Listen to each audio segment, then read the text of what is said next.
So guys, you can see now the fruit of my eggplant that is very healthy, and others are still flowering.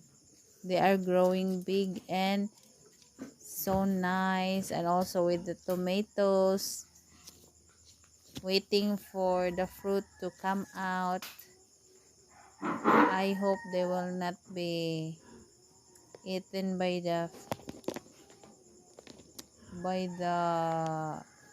bumblebees and the pests and insects, so they will grow big and it's ready to grow fruit. You can see that the fruit is very big, and also there are many flowers coming out from the plant. Yay!